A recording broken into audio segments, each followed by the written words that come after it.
Se conhecesse essa estranha origem de suas desgraças e lhe fosse assegurado o final compensador, evidentemente toda a sua reação teria sido então influenciada. Sua resistência tornar-se-ia artificial. Não haveria um verdadeiro teste de caráter. Também não haveria lugar para o exercício e aperfeiçoamento genuíno da fé. Nossa compreensão do livro depende inteiramente desse simples fato.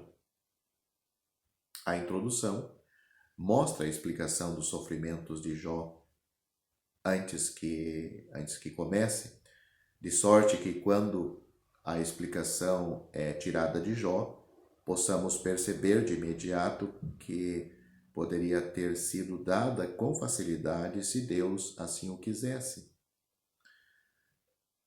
Ao lermos agora o registro desse majestoso discurso do redemoinho, feito por Deus, com sua esplêndida manifestação de transcendência, imanência e providência de Deus, apesar de haver uma ausência de explicação sobre o problema de Jó, espera-se que aprendamos a lição de que existem algumas coisas sobre o sofrimento humano que Deus não pode, sobre hipótese alguma, explicar sem destruir o próprio objetivo que estão destinadas a cumprir. Foi isso que aconteceu com Jó. Em todo caso, em toda a conversa do redemoinho, nós não vemos Deus explicando a Jó, mas sim falando de outras coisas, da sua grandeza, da insignificância de Jó. Esse é o primeiro significado da fala do redemoinho. Seu segundo significado é a indicação do interesse divino pelas coisas de Jó. Embora aquela voz do alto, saída do ciclone, não condescendesse em dar uma explicação, ela evidenciou que Deus estivera observando, ouvindo, cuidando. Jó compreenderia isso imediatamente, com nova e repentina clareza. Que tumulto de emoção e onda de arrependimento por ter permitido que Elifaz, Bildad e Zofar o levasse a dizer coisas precipitadas sobre o desinteresse de Deus, sobre o poder daquela voz temível. Ele ficou sabendo de súbito, e sem ser preciso que lhe dissesse como estavam errados. Todavia, mais profundo do que tudo, o som vindo daquele céu, até então silencioso, mostrou para Jó que Deus sentia interesse e compaixão. Jó e seu sofrimento significavam tanto para Deus que o levaram a falar. Sem dúvida, essa é uma das principais razões pelos quais a história foi preservada, de acordo com o dominante propósito de Deus, para que os homens pudessem saber, por meio dela, o fato desse interesse e comiseração divino, especialmente até que a demonstração culminante pudesse ocorrer na cruz de nosso Senhor Jesus Cristo, aonde Deus prova o seu amor para conosco, em que Cristo morreu por nós, sendo nós ainda pecadores. Existe, no entanto, um terceiro e ainda mais profundo sentido nesta fala da nuvem. A nuvem da tempestade, e mais uma vez surge da ausência aparentemente estranha de qualquer explicação a Jó. O plano divino é levar Jó a apoiar-se no próprio Deus, independentemente de explicações. Se Jó pudesse ser levado ao ponto de confiar em Deus como um ser absolutamente justo e benevolente, em oposição a todas as adversidades misteriosas, então a acusação caluniosa de Satanás revelar-se-ia infundada e o diabo seria derrotado. Jó chega realmente a este ponto, como vemos no capítulo 42, e o plano para nós é que também chegamos lá. Enigmas desconcertantes sobejam até mesmo na vida dos cristãos e os mais piedosos.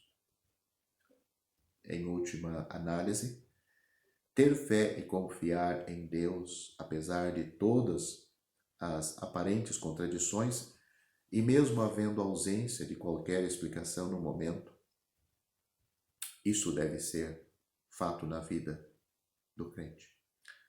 Isso não é simplesmente uma fé cega. Temos toda a revelação das Escrituras, elucidada sobre modo o mistério do pecado e do sofrimento humano, da origem, da atividade de Satanás por trás dele, da submissão à divindade e da anulação final. Mas é mais maravilhoso que tudo, Deus mostrou-nos em Cristo, como Ele próprio sofre conosco. Portanto, a fé tem muito a apoiá-la. Mesmo assim, ainda há cortinas fechadas ocultando o que são para nós mistérios impenetráveis. Há coisas que Deus não pode divulgar ao homem neste momento. Muito continua sem ser revelado, mais do que o tanto que já nos foi concedido.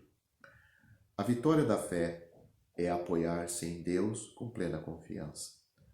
Devemos mencionar mais um significado nessa fala do redemoinho para concluirmos este vídeo. A intenção divina é clara: levar Jó ao limite de si mesmo, ao fim de sua autojustiça, autovindicação, autossabedoria, autotudo, para que ele possa encontrar em Deus a sua plenitude. Isso é indicado por um fato interessante. A fala do redemoinho é dividida em duas partes por um interlúdio em que Deus dirige-se diretamente a Jó e este responde. Veja a seguinte passagem. Disse mais o Senhor a Jó: acaso quem usa de censuras contenderá como Todo-Poderoso? Vou repetir o versículo. Acaso quem usa de censuras contenderá como Todo-Poderoso? Quem assim arguiu a Deus, que responda. Então Jó respondeu ao Senhor e disse: sou indigno. Que te responderei eu? Ponho a mão na minha boca. Uma vez falei e não replicarei. Aliás, 2 vezes, porém não prosseguirei. Jó capítulo 40, versículos 1 a 5. Jó está aprendendo sua lição, mas ainda não conhece o suficiente, não o conhece, mas não conhece ainda suficiente bem. Se fosse assim, o discurso do redemoinho teria terminado neste ponto? Há um processo de colapso espiritual operando em Jó, juntamente com a fala externa do redemoinho.